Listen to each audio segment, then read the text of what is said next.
Today I'll be spending some time in explaining what is this SAP all about, and since this training is about ABAP, we'll try to understand the role of an ABAP consultant, what exactly we do as an ABAP consultant, and then it's just a high-level overview, nothing technical. In tomorrow's session, we'll talk about more technical stuff. We'll try to understand the architecture of an SAP system. We'll try to understand how the SAP system is set up and stuff like that. So that should be a more technical overview on the SAP system. I wouldn't be teaching you ABAP programming in these demo sessions because it doesn't make sense jumping into ABAP directly. There are a few other things you need to know before I even talk about ABAP programming. So how do we interact today? On your interface, you see a few options. One of them is to raise your hand. Your microphone is on mute by default. So anytime you have questions, you can click on that raise hand button and I'll unmute your microphone and take your questions. Okay. So please keep the session interactive. Ask as many questions as you want. So as I said, a few of you are typing that you're not able to hear my voice. That's because of your internet bandwidth. Try closing any of the open applications. So before we get started, let me quickly see how many of you are new to SAP. You can raise your hand if you're new to SAP.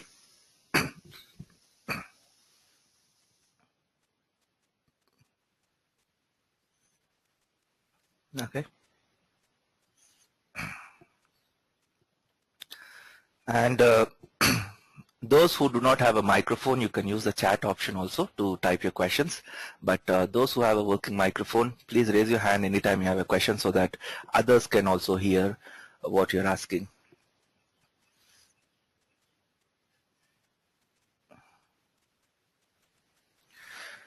And what all you'll be getting as part of this training, I'll be conducting these live sessions where you can attend every day.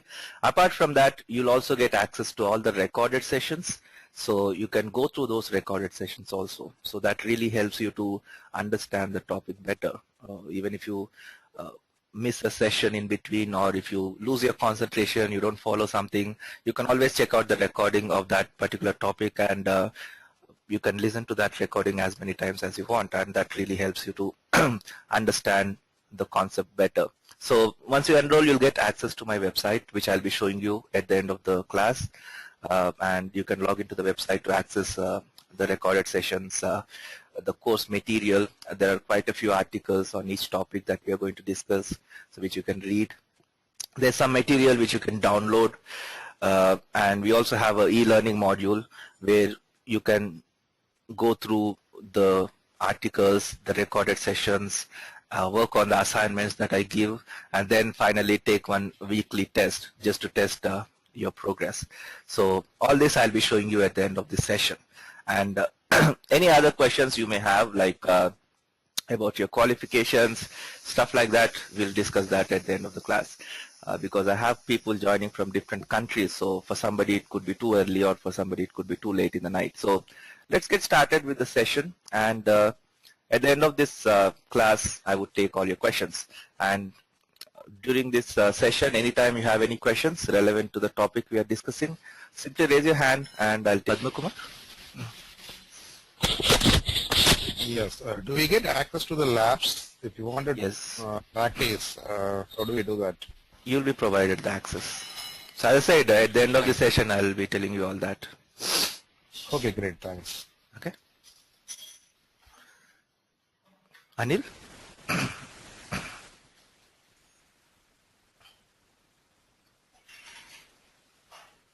Sunny?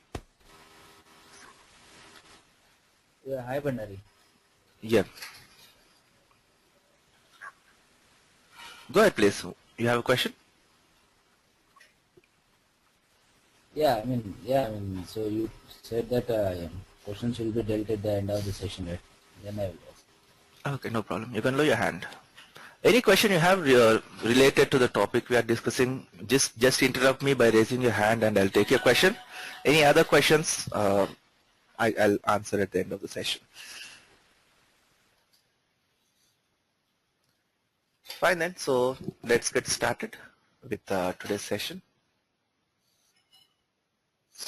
So, since many are new to SAP, I'll start with explaining what is ERP. SAP is an ERP product, so let's quickly understand what is this ERP architecture, and then we'll move on to understand the role of an ABAP consultant, what exactly we do as an ABAP consultant in an organization, right?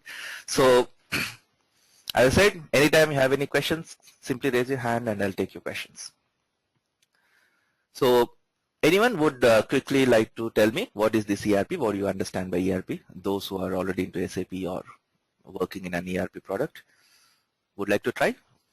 What do you understand by ERP? Question? Enterprise resource planning.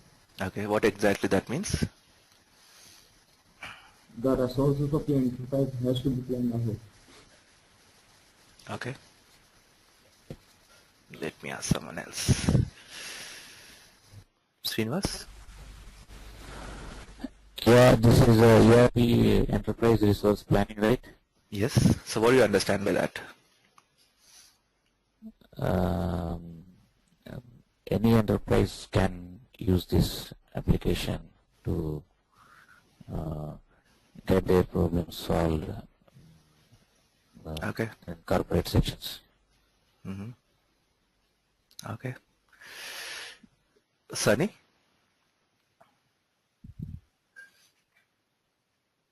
Sunny, would you like to answer? Okay, anyways, so let me explain. ERP, as most of you know, it's enterprise resource planning, but what exactly that means? Before we understand ERP, let's try to understand what is a non-ERP architecture. How does a non-ERP system works basically?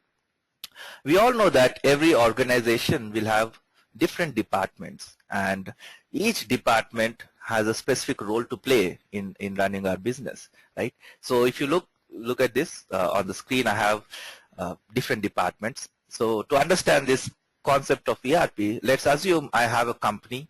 I run this company wherein my business is to sell laptop computers. So to run this business, I have different departments. So let's say in my company I have sales departments, I have this materials department, I have the production department, and I have this finance department, right? So my business is to sell laptop computers. So my business process is very simple. I take orders from my customers, and based on the orders, my sales team will take care of that, getting the orders. Then my materials department will take care of getting all the raw material that is required to build these laptop computers, like the motherboards, hard disks, RAM, all this stuff. And my production department will take care of producing or building the laptop. And all the accounting stuff is handled by my finance department. So this is a very simple business I run. Now, different companies follow different manufacturing process. Let's say in my company, I follow BTO process, that is build to order. If I'm selling a very expensive laptop, which I don't expect to sell too many of them, I get very few orders for those laptops. Those products I can keep under BTO process, build to order, wherein I'll be building the laptop only after I receive the order. So I don't spend money in buying all the raw material and keep the laptop ready even before my customer wants to buy it. What I would do is, once my customer places an order for a laptop, then I'll start procuring the required raw material, and then I'll build the laptop and then ship it to my customer. So that's a BTO process. For few laptops which are fast moving, very normal configuration which is required by everyone, those laptops I can keep it under a CTO process, configure to order, wherein I already have all the required raw material for the laptop, and then all I have to do is, the moment I receive an order, I have to simply configure the laptop based on my customer's requirements and then ship it to my customer. Just to understand this process, just to relate what I'm going to explain, I've just pulled out this Dell website. If you see in this Dell website, there are different models of laptops. For few, they're saying estimated ship date is 18 Jan, and for few, they have an estimated ship date of less than 5 days, right? If I open any other model, so here if you see, for this model, they are saying estimated ship date is around 22nd Jan. For this, it is 17th Jan, right? So few they are shipping within 5 days. Few, this one is shipping within a day, because for this they are following the CTO process where they have all the raw material available. They have to simply configure it as per my requirement and ship it. So they just need 1 day for that. Whereas for other laptops, if you see, this laptop has an estimated ship date of 30th January. That means they need at least 20 days before they can ship this laptop, because it's a new model. So maybe they are following a BTO process for this model, right? I don't work for Dell, so I'm not too sure what process they follow. But for our example, let's assume that for this model, XPS 12, I'm following a BTO process, whereas for this model, Inspiron 15Z, I'm following a CTO process. So how does the business transaction work here? First, my sales team will get the orders. They'll visit the customers. They'll take the requirements. A few customers may want i5 processor with a 500 GB hard disk. Few customers may want an i7 processor with 1 TB hard disk. So my sales team will get me all that information. Once the sales team gets this information, if you're following a BTO process, then they'll pass on this information to my materials department. Then my materials department will get me the required raw material to build this laptop. Once the material team procures the raw material, then the production team will build the laptop. And let's say we also have this logistics department which will take care of shipping the product to our customer. And then whatever amount the customer pays, that would be handled by the finance department. So that's how it works. And as you can see on the screen, in non-ERP setup, every department is connected to their own database. That means if the sales guy is creating a sales order to capture the order information, then that information is saved in his database, in the sales database. The same way when the materials team procures the raw material, all the material information will be saved in their database, the materials department database. This production people, once they start building the laptop, whatever information they capture, that would be available in the production department's database. So as you can see, every department is connected to their own database. So that's a non-ERP setup. In ERP setup, all the departments are connected to the same database. Now, what's the big deal if your departments are connected to the same database, or if they are connected to different database? What happens? So let's try to understand what issues we face in a non-ERP setup. Now, my sales guy gets me the orders. This order information, when he creates a sales order, for example, let's say he's using this application. This is your SAP screen. I'll be explaining you how to use the SAP system, how to navigate all this later. For the timing, just try to understand the concept. So let's say this is my sales order. So let's say the sales department, the sales guy will be using an application to create a sales order, one software. This software can access the data available only in the sales department, right? So he'll be using this, something like this, to create a sales order. So what issues do we face if you are using a non-ERP setup? Couple of things here. One thing is the data is not exchanged in real time. Now, if I say taking the order from taking the order to delivering the product to the customer as one business transaction, then each business transaction typically involves multiple departments, right? And all these departments have to exchange some data between them. So in a non-ERP setup, since one department cannot access the data of another department, they have to depend on the manual process. So the moment the sales guy gets the order information, the materials team cannot act on that information unless the sales guy sends this information to the materials department. So you can capture all the order details, and let's say you can mail the materials department about this, and then the materials department can act on that data, right? Now, first issue is the data is not exchanged in real time. What that means is, for example, if I'm following a CTO process, configure to order process, then the sales guy has to, before he can take an order, he has to check whether that material is available or not. Only then he can take the order.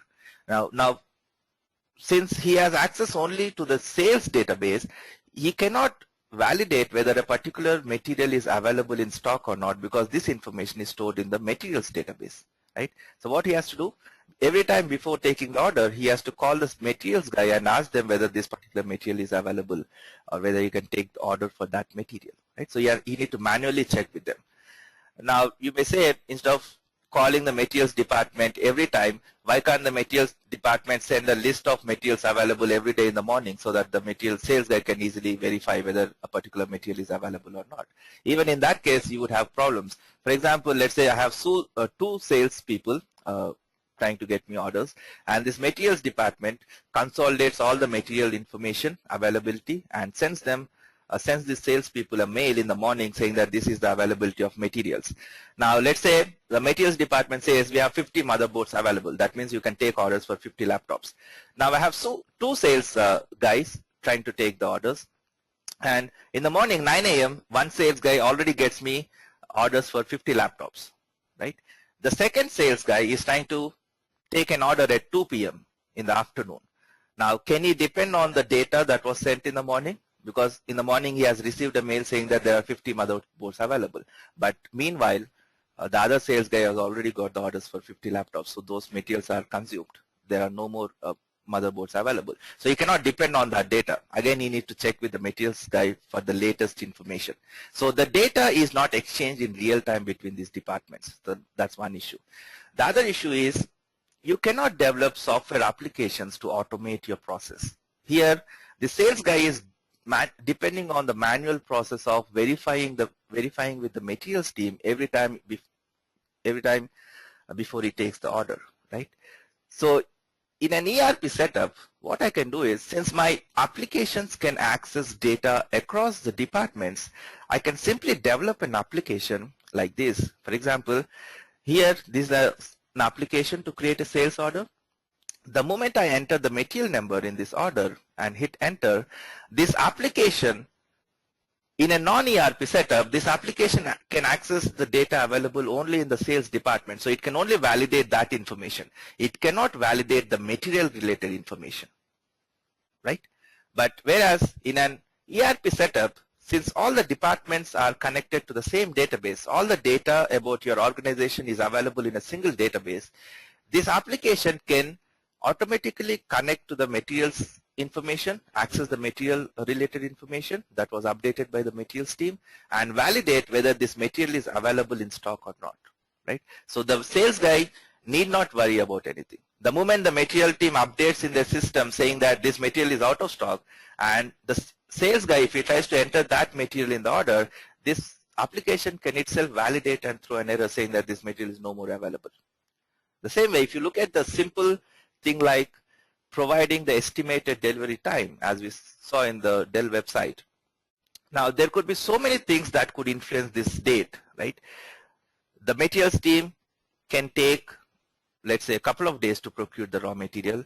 The production team can take, again, a couple of days to build the laptop, and the logistics team can take, again, a couple of days to ship the product. So total, we have 6 days. Right from taking the order to delivering the product, we have around 6 days if everything goes fine. Now, there could be so many things that can go wrong. Now, the materials team tries to procure 50 motherboards from Intel, and Intel says they're out of stock, and they need 1 week to give them those motherboards. In that case, the materials team cannot procure the required raw material within the two-day window, so that will be delayed. Now, the sales guy should have this information, this up-to-date information, before he can give an estimate to his customer as to when he can expect the delivery of the product, right? So in a non-ERP setup, again, just to understand whether the material is available, or if the production is having any issues, if there are any backlogs, the sales guy has to manually check every time with other departments in a non-ERP setup, because neither he nor his software application can access data about other departments. And we avoid all such problems with an ERP setup wherein all the data is available at one place, right? So in an ERP setup, you have one database, and in the same database, we have different database tables in which you store different data, right? So here, if you see the sales data, let's assume the sales data is saved in table 1, the materials data is saved in table 2, production data goes to table 3, and finance data goes to table 4. Now I can develop applications which can access all the data from different tables and process that data, right? Now as a business owner, for example, I want to run a report which gives me a complete picture of my business transaction, from how many orders I received this month to how many we could ship, how much money I made. So if I run this report in a non-ERP setup, if I run this report in a sales department, this report can only give me information about the orders we received. Now if I run this report in the materials department, it can only give me information about the materials we procured, right? The same way if I run the report in production department, it can only tell me how many laptops we built this month, right? This report in itself cannot give me the complete picture on the business transaction, because this report does not have access to all the data, right? Whereas the same report, if I run in an ERP setup, since it can access data from across departments, it can give me a complete picture of my business transaction. If I run this report in the system, it can process the data from these different tables and tell me that we have received this many orders, this many materials we procured. Let's say we received 30 orders this month. We could procure raw material for 20 laptops. Then the production department could build those 20 laptops and they were shipped to our customer. Now with that, I can identify that, okay, we are getting enough orders every month, but we are not making enough money just because my materials team is not able to procure the required raw material on time. So that's because the vendor is not able to supply the required raw material. So let me change the vendor so I can take better business decisions, right? So you can have applications developed which automate a lot of things for you. So in simple terms, non-ERP setup, every department is connected to their own database. So every department will use their own standalone software applications. If you have heard about this Tally software, which is used by the accounts department, the same way the sales team will use their own software to take orders and stuff like that. Whereas in ERP setup, it's just one unified system, and within this one software, you have hundreds of applications which can access, again, all applications can access all the data. So you have one software and you have hundreds of applications, and based on your role in the company, you'll be using your set of applications. For example, I've logged into this SAP system. This is the SAP screen. So this application, the sales team can use to create orders. Now, if you are a materials guy and you want to create a material, then you can, in the same system, you can open a different application which will let you create a material. So this application I can use to create a material. Now, if you are an accounting guy and you want to create an accounting document, I can open another application which will let me create an accounting document. Okay, so we have one software, and in that we have hundreds of applications. Based on your role in the company, you can use your set of applications. Right. So any questions so far?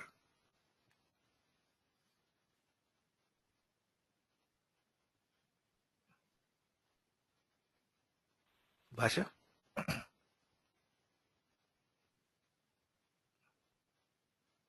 Bhasha, do you have a question?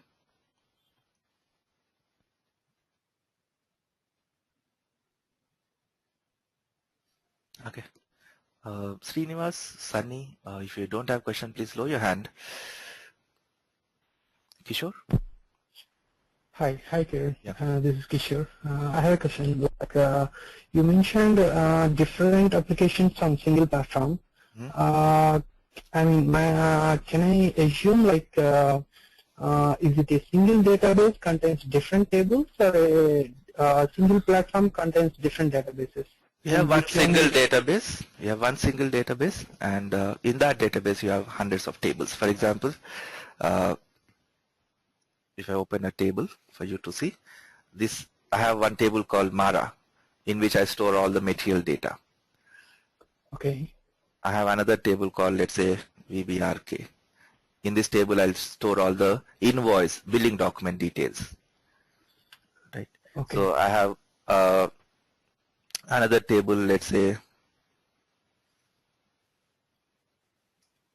EKKO. In this table, I'll store all the purchase order related details, purchasing document data. So we have one database and you have hundreds of tables, and we store these data in different tables. Now, if I develop a program, if I want to access the purchase order details, then I can query this table to get the purchase order related data.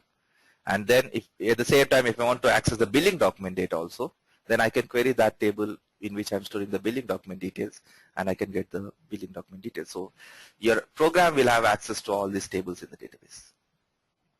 Okay. So different tables are tied together in a single database. Is Yes, that a correct yes. statement? Yeah, it's just we have one database and you have hundreds of database tables. Okay. Yeah. Thanks, Kiran. Okay. Kaushik? Hello. Yep. Hello. Go So ahead. one thing I would like to know is, in this ABAP module, all we have to do is we have to make code so that we can make this application run on hold. I'll be telling you what exactly we do as an Okay. ABAP consultant. Okay. Okay. Okay. Fine. Sunny?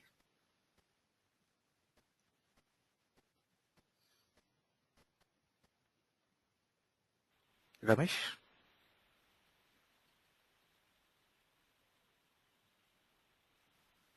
Okay. So that's about ERP, a basic difference between an ERP setup and a non-ERP setup. Now, as you see, there are quite a few advantages of using an ERP system. And if you're a big organization, if you are a multinational organization, MNCs, where you're doing your business across the globe, then you cannot manage your business if you're not using an ERP system. Right? So these days, most of the companies use an ERP system, and SAP is an ERP product. It's an ERP software. So like SAP, we have other ERP products also, but SAP is the market leader in ERP. So since most of the companies will be using an ERP system, so they have to use one ERP software to do their business. So since this training is about SAP, let's try to understand how it is in SAP, right? So in SAP, we have different modules. We have functional modules and we have technical modules. So every department, you can relate that to a one functional module. For example, you have HR department in your organization, so we call it HR module in SAP. The same way, for sales, we have SD module. For MM, we have MM module, materials management. We have production planning. We have finance. We have warehouse management. So there are quite a few functional modules. So every department translates to one module in SAP. So that's the functional module. And we also have technical modules like ABAP, Basis. All these are your technical modules in SAP, which has to do with the technical aspects of SAP, nothing functional. So in functional, we have these different modules: FI, CO, HR, SD, MM, PM, PP, and there are a lot of modules.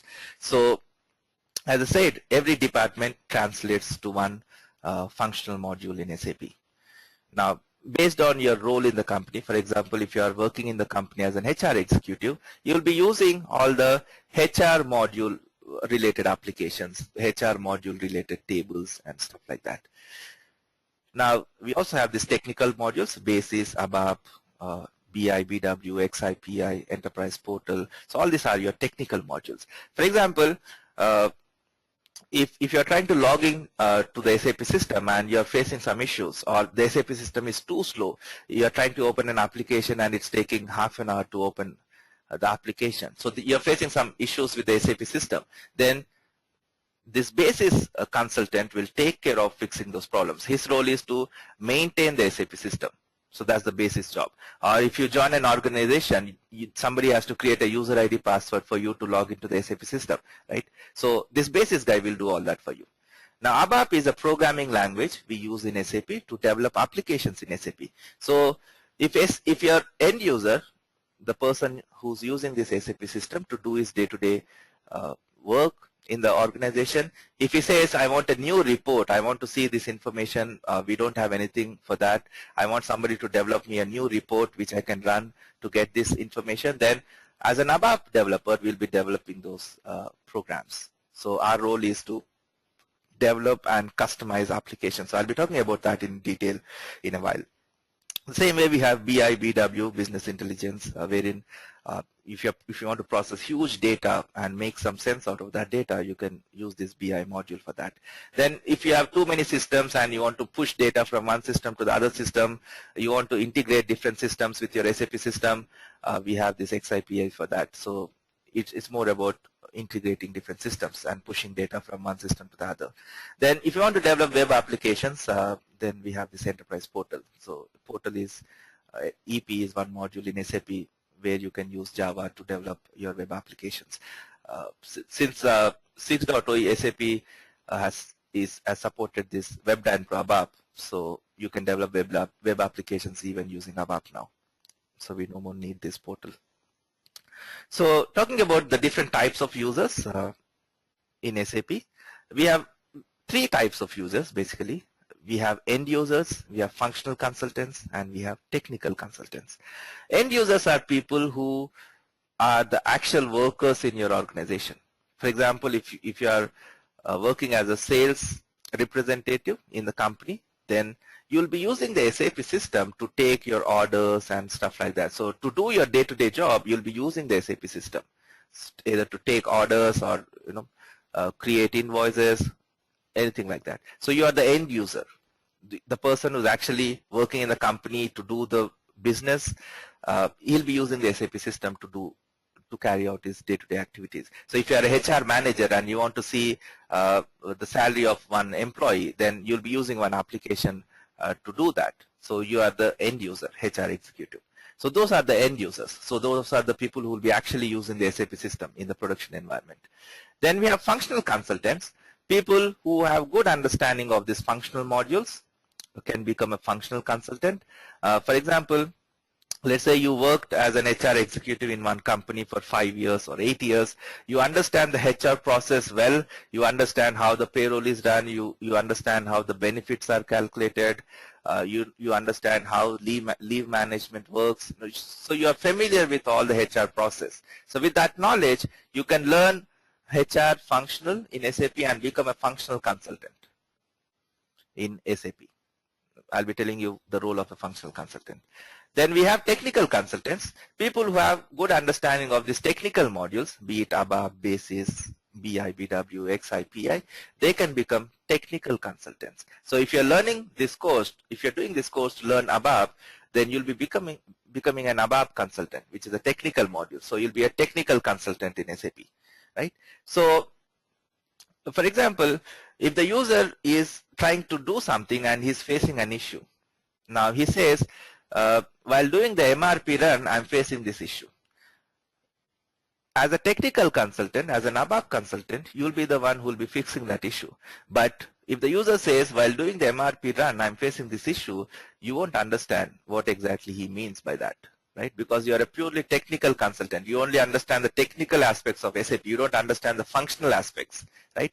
So as a technical consultant, I cannot interact with my end user directly because I won't be having the required business knowledge to understand what they are trying to tell me.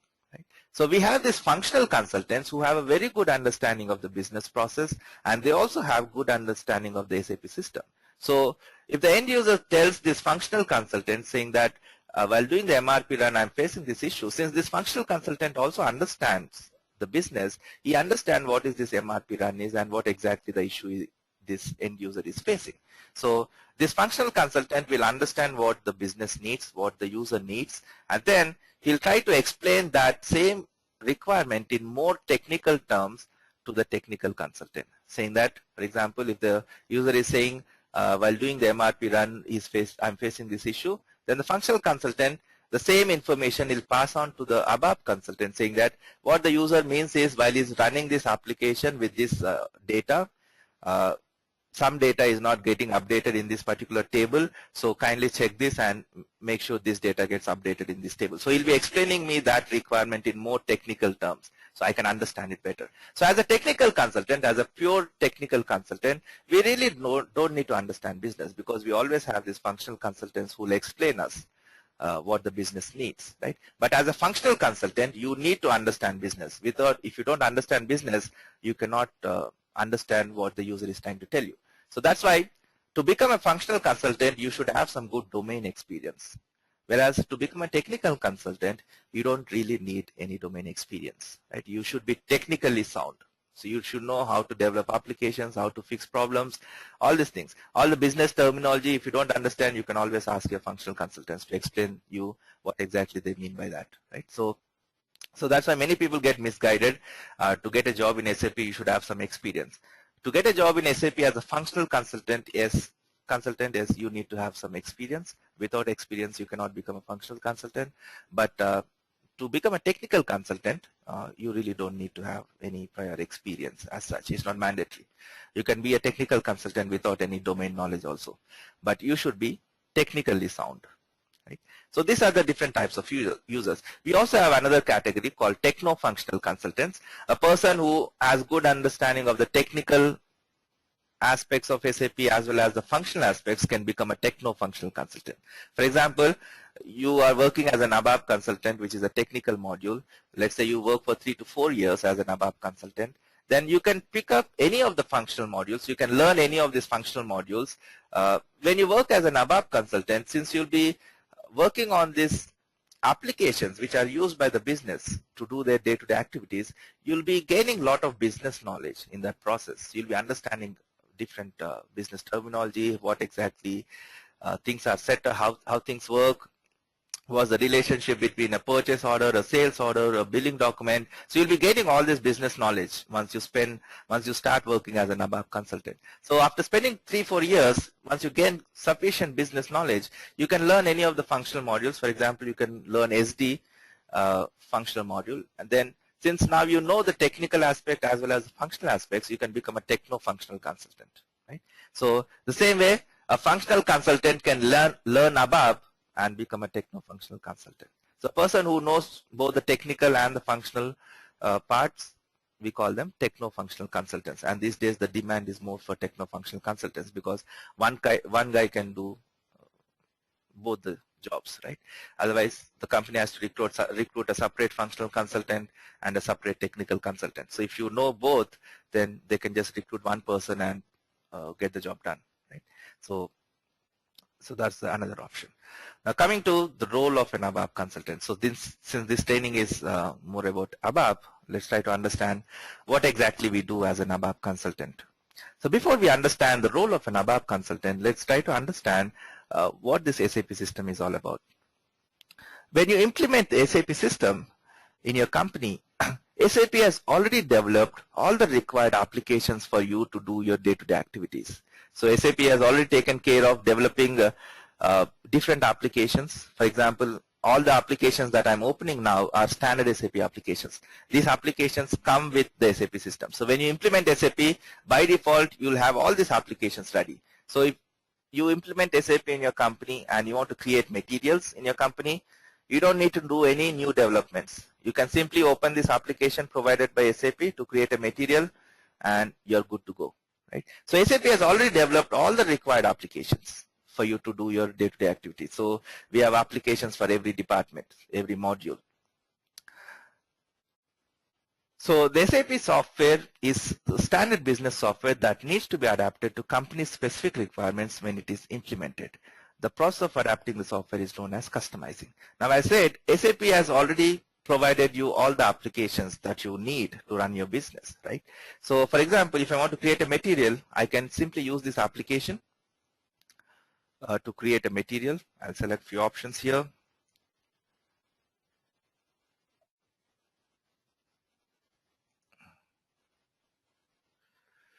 Let's say I'll input the description for this material. I'll maintain the base unit of measure. So if this application is letting me capture all the information I need to create a material, I can simply use this application. I don't need to make any more changes.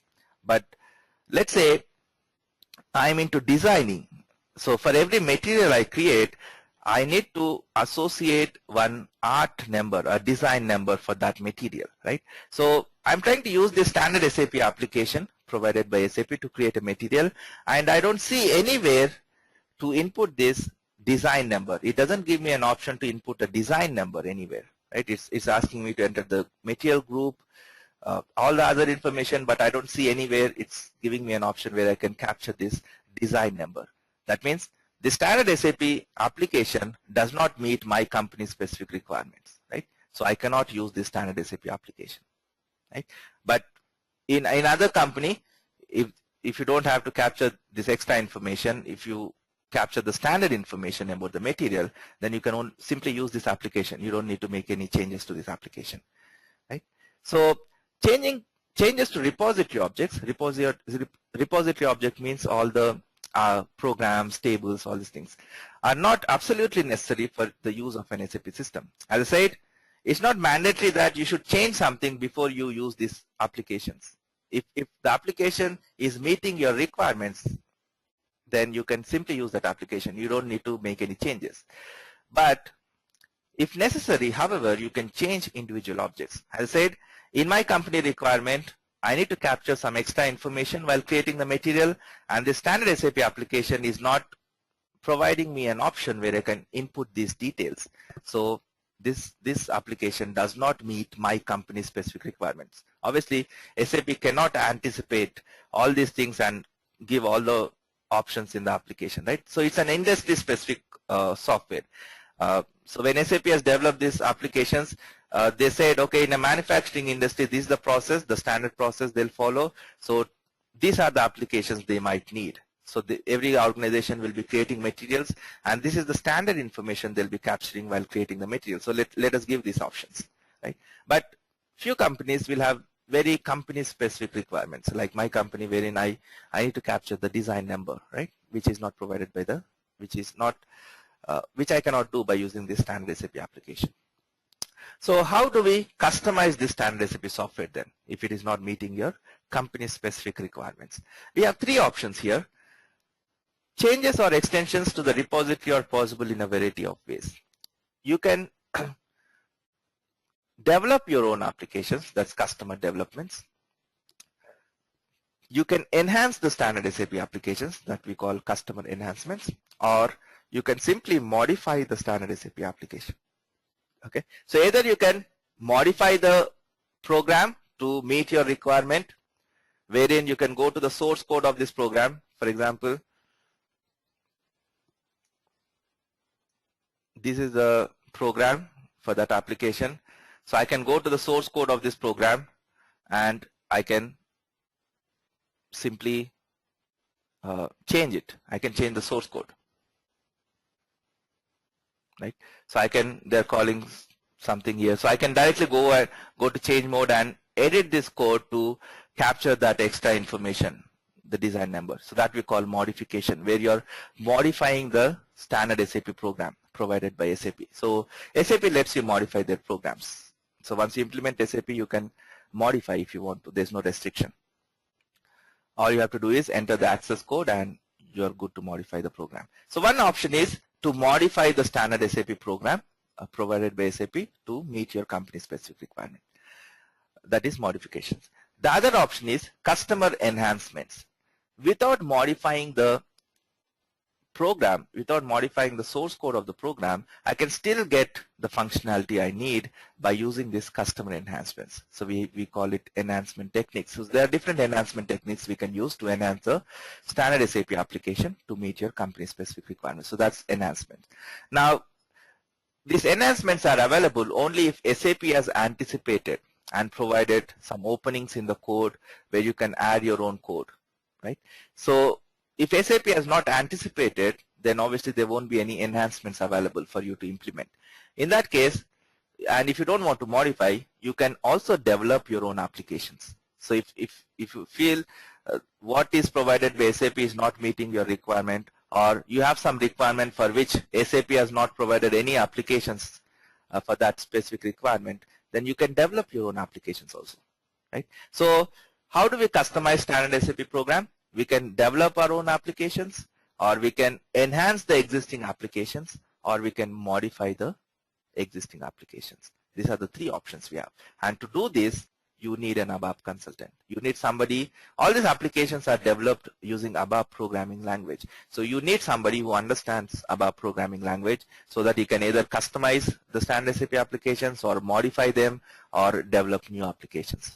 So that's what your role is as an ABAP consultant. So when you join a company as an ABAP consultant, so you'll be working on either some new developments, you'll be developing new applications, or you'll be enhancing the standard SAP applications, or you'll be modifying. Right?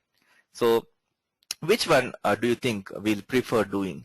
If my user says, I'm using this MM01 application to create materials, but it doesn't let me capture this extra information that I want to capture, so I'm not able to use this transaction to create a material. Then the first thing I look for is, are there any enhancements available to enhance this application? If there are any enhancements available, I try to implement them to capture that extra information.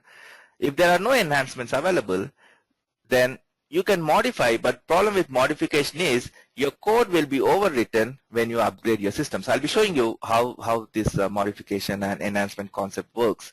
For example,